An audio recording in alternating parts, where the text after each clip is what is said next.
আসসালামু আলাইকুম ওয়া রাহমাতুল্লাহি ওয়া বারাকাতুহু। নাহমাদুল্লাহাল আযীম ওয়া নুসাল্লি আলা রাসূলিহিল কারীম আম্মা বা'দ। ফাআউযু বিল্লাহি মিনাশ শাইতানির রাজীম। বিসমিল্লাহির রহমানির রহিম। ওয়া আনযির আশীরাতাকাল আকরাবিন।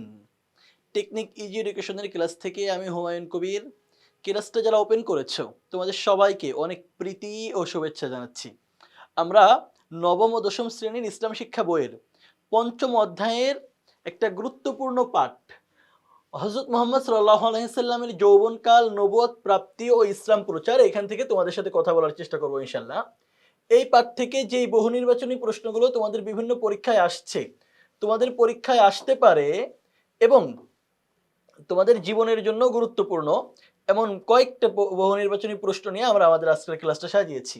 এখানে আমাদের প্রথম প্রশ্ন, হযরত খাদিজা রাদিয়াল্লাহু আনহা মুহাম্মদ সাল্লাল্লাহু আলাইহি সাল্লামের ব্যবসা পরিচালনার ক্ষেত্রে হযরত মুহাম্মদ সাল্লাল্লাহু আলাইহি সাল্লামের গুণাবলী পর্যবেক্ষণ করার জন্য কাকে পাঠান? মানে হযরত খাদিজা রাদিয়াল্লাহু আনহা অনেক সম্পদের মালিক ছিলেন, তোমরা হয়তো জানো। তো মহানবী হযরত মুহাম্মদ সাল্লাল্লাহু আলাইহি সাল্লামকে ওনার ব্যবসা পরিচালক হিসেবে নিয়োগ দেন।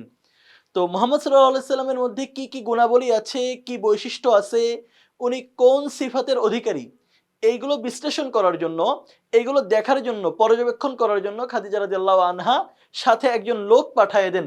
প্রশ্ন হলো, যেই লোককে তিনি পাঠিয়ে দিয়েছিলেন তার নাম কি? আয়েশা। এটা কোনোভাবেই সম্ভব না, কারণ আয়েশা রাদিয়াল্লাহু আনহা, তার তখন জন্মই হয় নাই। মুহাম্মদ সাল্লাল্লাহু আলাইহি সাল্লামের বয়স তখন মাত্র ছিল 23-24 বছরের মতো। তখন আয়েশা রাদিয়াল্লাহু আনহার জন্ম হয় নাই। সুতরাং আয়েশা সঠিক না, হালিমাও সঠিক না, কারণ হালিমা ছিলেন মহানবী হযরত মুহাম্মদ সাল্লাল্লাহু আলাইহি সাল্লামের দুধ মাতা। তো দুধ মাতাকে তো আর তার সন্তানকে বৈশিষ্ট্য সম্পর্কে জানার জন্য পাঠানো সম্ভব না। তাহলে আমাদের কাছে অপরিচিত দুইটা নাম আছে, রাহেলা এবং মাইসারা। এর মধ্যে থেকে তিনি যাকে পাঠিয়েছিলেন তার নাম মাইসারা। সুতরাং এখানে সঠিক উত্তর হলো গ নম্বর। পরের প্রশ্ন, মহানবী সাল্লাল্লাহু আলাইহি সাল্লাম কিভাবে প্রচুর সম্পদের মালিক হন? অলৌকিকভাবে, ব্যবসা করে, খাদিজার আন্তরিকতা ও সৌজন্যে, উত্তরাধিকার সূত্রে। দেখো, অলৌকিকভাবে কেউ সম্পদের মালিক হয় না। ব্যবসা করে রাসূল সাল্লাল্লাহু আলাইহি সাল্লাম সম্পদের মালিক হন নাই। উত্তরাধিকার সূত্রেও তিনি তেমন কোনো সম্পদ পান নাই। তাহলে তিনি সম্পদের মালিক হয়েছেন কিভাবে? খাদিজার আন্তরিকতা ও সৌজন্যে। খাদিজা রাদিয়াল্লাহু আনহার অনেক আন্তরিকতা ছিল, মুহাম্মদ সাল্লাল্লাহু আলাইহি সাল্লামের উপরে তার সৌজন্য ছিল। এর মাধ্যমেই তিনি প্রচুর সম্পদের মালিক হন। পরের প্রশ্ন হলো, না, কখনো না, আল্লাহর কসম তিনি কখনোই আপনাকে অপদস্থ করবেন না। এটি কার উক্তি? বুখারী শরীফের মধ্যে একদম প্রথমের দিকে একটা কিতাব আছে, কিতাবুল ওহী। এই কিতাবুল ওহীর মধ্যে এই যে এখানে যে বাংলাটা লেখা আছে, না, কখনো না, আল্লাহর কসম তিনি কখনোই আপনাকে অপদস্থ করবেন না, এর আরবিটা ওখানে আছে, কাল্লা কাল্লা আল্লাহি মা ইউখজিকাল্লাহু আবাদান। আল্লাহর কসম তিনি কখনোই আপনাকে অপদস্থ করবেন না, লাঞ্ছিত করবেন না। এটা হযরত খাদিজা রাদিয়াল্লাহু আনহা মুহাম্মদ সাল্লাল্লাহু আলাইহি সাল্লামকে সান্ত্বনা দিয়ে বলেছিলেন। যখন মহানবী সাল্লাল্লাহু আলাইহি সাল্লাম হেরা গুহায় নবুয়ত পেয়ে উনি ভয় পাচ্ছিলেন খুব, বাসায় আসার পরে খাদিজা রাদিয়াল্লাহু আনহা বললেন, কাল্লা ওয়াল্লাহি মা ইউখজিকাল্লাহু আবাদান। আল্লাহর কসম তিনি কখনোই আপনাকে লাঞ্ছিত করবেন না, অপদস্থ করবেন না, সান্ত্বনা দিয়ে বলেছিলেন। এরপরে মুহাম্মদ সাল্লাল্লাহু আলাইহি সাল্লামের 5টা অথবা 6টা সামাজিক কার্যাবলী তিনি উল্লেখ করেছিলেন। তাহলে এই বক্তব্য হলো হযরত খাদিজা রাদিয়াল্লাহু আনহার।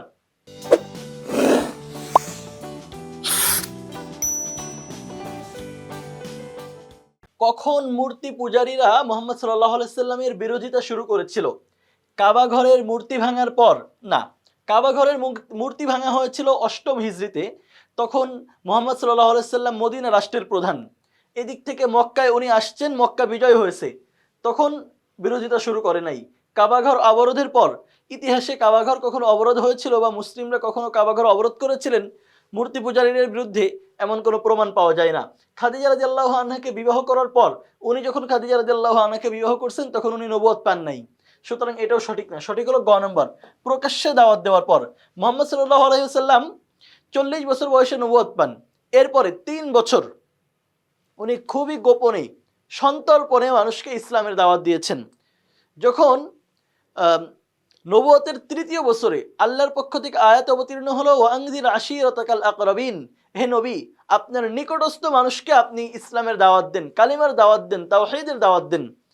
এরপরে মুহাম্মদ সাল্লাল্লাহু আলাইহি সাল্লাম মক্কার নিকটবর্তী কাবাঘরের নিকটবর্তী আবু কুবাইস নামে একটা পাহাড়ে উঠলেন, সবাইকে ডাকলেন। ডাকার পরে বললেন, আমি যদি বলি এই পাহাড়ের পিছনে, আবু কুবাইসের পিছনে একটা বিশাল সৈন্যদল আছে যারা যে কোনো সময় তোমাদের উপর আক্রমণ করতে পারে, তোমরা কি আমাকে বিশ্বাস করবে? তারা সবাই এক বাক্যে বলল, আপনি আমিন, আপনি সদিক, আপনি বিশ্বস্ত, আপনি সত্যবাদী, আপনাকে আমরা কখনো দেখিনি আপনার জীবনের এই ৪৩ বছর বয়সে কখনো মিথ্যা বলেছেন, কখনো কারোর সাথে বিশ্বাসঘাতকতা করেছেন, সুতরাং আমরা সবাই আপনার কথা বিশ্বাস করব। মুহাম্মদ সাল্লাল্লাহু আলাইহি সাল্লাম তখন তাদেরকে মূর্তি পূজার বিরোধী গিয়ে তাওহীদের দাওয়াত দিলেন, এক আল্লাহর কথা বললেন, কালেমার দাওয়াত দিলেন।